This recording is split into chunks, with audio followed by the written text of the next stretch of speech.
उत्क्षणं कुलधर्माणां मनुष्याणां जनार्दन नरके नियत वासो भवति तुम सुम। अर्जुन कहते हैं, हे जनार्दन, कुल धर्म के नष्ट हो जाने से अधर्म बढ़ जाता है।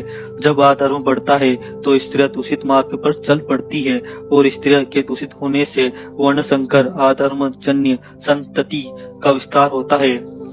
अर्जुन की चिंता और दर्द। मित्रों, अर्जुन की दृष्टि केवल रणभूमि तक सीमित नहीं थी। वह देख रहे थे कि युद्ध का परिणाम परिवार और समाज की जड़ों को हिला देगा। युद्ध में जब पुरुष मारे जाएंगे तो स्त्रियां अकेली हो जाएगी। उनकी रक्षा और मार्गदर्शन न होने पर वे भटक सकती है और इससे जन्म लेने वाली संतति संस्कारहीन और अधर्मी होगी।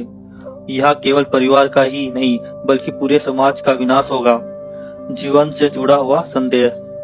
हमारे शास्त्र में कहा गया है कि नारी ही घर की लक्ष्मी है और नारी ही संस्कृति की वाहक है।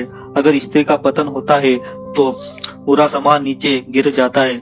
संस्कार, धर्म और मर्यादा की रक्षा तभी संभव है जब नारी का सम्मान और सुरक्षा हो।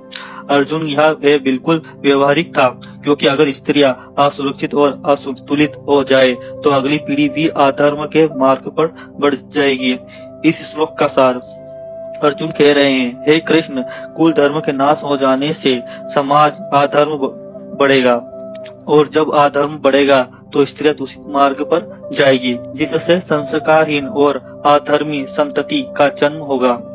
इस प्रकार पूरा वंश नष्ट हो जाएगा। जीवन शिक्षा। धर्म और संस्कार केवल पूजा तक सीमित नहीं है, बल्कि यह परिवार और समाज की रक्षा का आधार है। स्त्रियों की रक्षा और सम्मान ही संस्कारों की रक्षा है।